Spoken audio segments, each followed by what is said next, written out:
السلام علیکم ورحمۃ اللہ وبرکاتہ۔ الحمد للہ والصلاة والسلام علی رسول اللہ وبعد۔ سامعین کرام، آپ نے میرا سابقہ جو کلپ سنا کہ کوكب نورانی یا جہالت کی نشانی، بعض لوگوں نے سوال کیا جی جہالت سے مراد کیا ہے؟ بات یہ ہے کہ کوكب نورانی صاحب کا اگر آپ پورا کلپ سن لیتے اور اس پر میرا جواب تسلی سے سن لیتے تو آپ کے اوپر واضح ہو جاتا، لیکن میں مزید وضاحت کر دیتا ہوں۔ یہ آپ یاد رکھیے، علم اور جہالت یہ دو الگ الگ چیزیں ہیں۔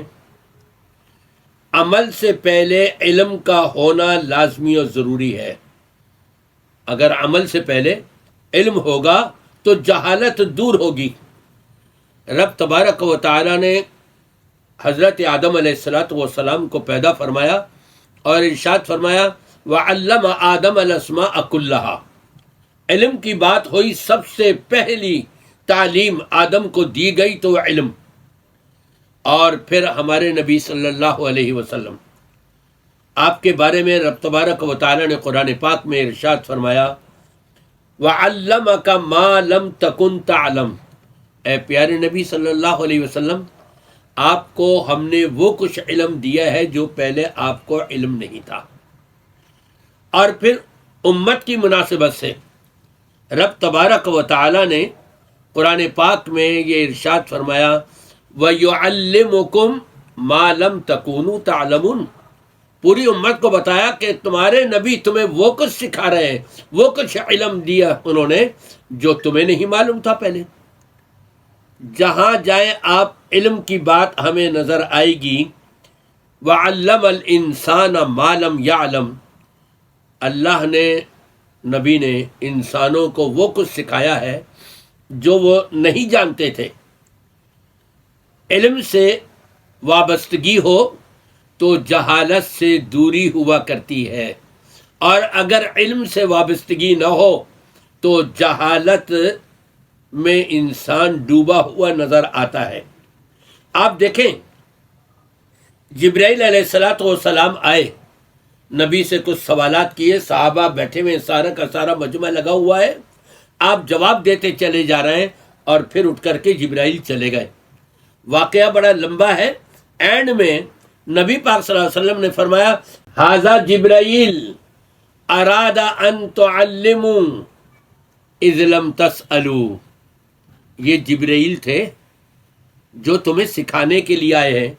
جب تم سوال نہیں کرتے ہو، پوچھتے نہیں ہو، تو جبرائیل نے تم کو تعلیم دی، علم دیا کہ تم پوچھو، سوال کرو، اور سوال بھی کس سے کرنا ہے۔ جب جبرائیل یہ سمجھا گئے کہ دین کی باتیں سیکھنی چاہیں اگر تو اہل علم سے، جیسے قرآن پاک میں اللہ تبارک و تعالی نے فرمایا فَاسْأَلُوا أَهْلَ الذِّكْرِ إِن كُنتُمْ لَا تَعْلَمُونَ۔ اگر تمہیں علم نہ ہو تو اہل علم سے، اہل ذکر سے سوال کیا کرو۔ وہ علیحدہ بات ہے کہ سنی اور بریلویوں میں بھی اور دیوبندیوں میں بھی ان کے جو پیر ہیں اور جو بابائے ہیں کہتے ہیں جو ہم نے کہہ دیا بس اس پر عمل کر لو، سوال نہیں کرنا۔ یہاں تک کہ طارق جمیل صاحب کی جو تبلیغی جماعت ہے وہاں پر بھی ان کو سب کو یہی سکھایا جاتا ہے، سمجھ میں آئے یا نہ آئے عمل کر لو، لیکن سوال نہیں کرنا، پوچھنا نہیں۔ حضرت جی سے یہ نہیں کہنا یہ اس کی دلیل کیا ہے، یہ کیسے ہے اور یہ کیسے نہیں ہے، نہیں، بس یہ علم سکھانے کے لیے آئے اور بتایا ہم کو اسلام میں کہ اہل علم سے، اہل ذکر سے تم سوال کیا کرو۔ آپ دیکھیں، علم ہی تو ایک ایسی چیز ہے جو انسان کو بلندیوں پر لے جاتی ہے۔ یہ قرآن پاک کا جس کو علم آ جائے، یقیناً رب تبارک و تعالی اس قرآن کے ذریعے سے اہل علم کو بلندیوں پر پہنچا دیتا ہے جو اس پر عمل پیرا ہو۔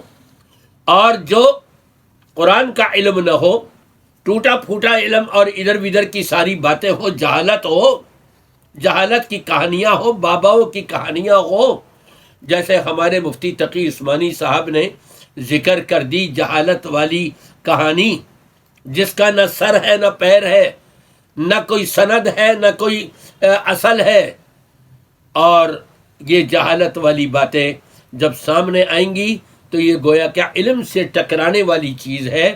اس ایسی چیزوں کو اللہ نے بھی رد کیا ہے اور نبی پاک صلی اللہ علیہ وسلم نے بھی رد کیا ہے۔ حضرت یوسف علیہ السلام نے کیا فرمایا تھا؟ یہی تو کہا تھا کہ ان کو چونکہ علم تھا، کہنے لگے انی علیم، مجھے تم گورنر یہ اس کا سربراہ بنا دو، میں جانتا ہوں کہ معیشت کو کیسے لے کر کے چلنا ہوتا ہے، معیشت کیسے خراب ہوتی ہے اور کیسے وہ معیشت اچھی ہوتی ہے۔